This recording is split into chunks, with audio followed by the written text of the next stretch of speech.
Our next question comes from Clarkston. Paul is asking, I'm extremely concerned about inflation and our growing national debt.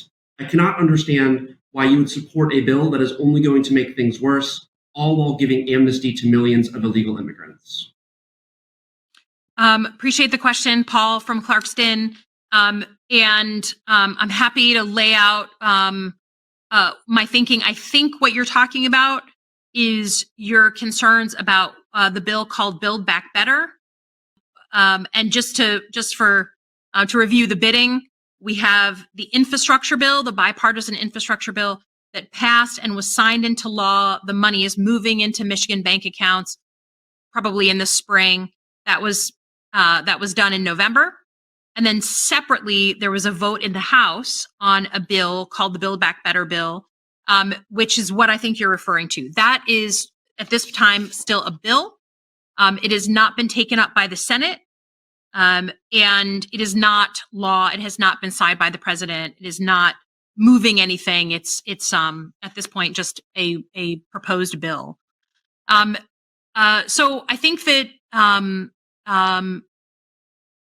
the Build Back Better Act, since it has not yet passed, I don't think it hasn't even been voted on in the Senate. I don't think that it could be affecting inflation, certainly not yet. But I was very clear about that bill and what I wanted out of that bill. And actually, when President Biden was in our district in October, I had some time with him privately as we drove from the Lansing airport to Howell, and laid out very clearly what my priorities were in that bill, what I would be looking for in that bill. One, I needed the bill to be transformational, not just sort of affecting things on the margins, but transformational for Michigan on pocketbook issues, two of which that were most important to me: A, the cost of prescription drugs, and B, childcare. These are both issues that I hear constantly about. These are issues where people just feel in their bones they are paying too much for their insulin, their prescription drugs, and also paying a huge chunk of their annual budget to childcare if they have childcare age kids. I also asked that the bill be targeted, meaning that it be paid for without adding to the debt, and not to be paying for this bill off the backs of middle-class people through middle-class taxes. So we spent weeks reviewing the details of this bill. It kept changing, it kept moving, and it is not a perfect bill. No bill is ever perfect. There are things that I would have preferred be taken out of this bill. I've been open about that. And now it looks very clear that the Senate will do what the Senate typically does, which is change the bill, edit it, slim it down, make it different than the House version, and we will come together and potentially find a compromise way forward. Look, I'm a fiscally responsible person. I had to dig into the details of the cost assessments, including those that were created by the Congressional Budget Office, by the Internal Revenue Service. There is a range of cost assessments that are now available, and I believe that this package would be paid for over the life of this bill without raising taxes on middle-class families.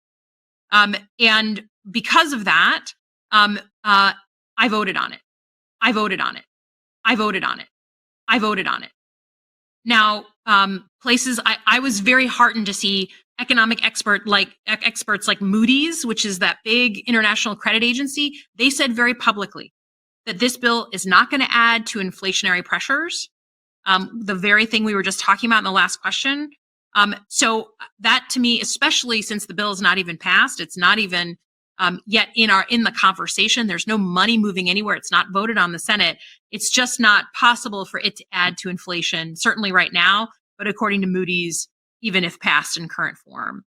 And then on your concern about immigration, I'll be honest, I didn't love the immigration provisions in that bill.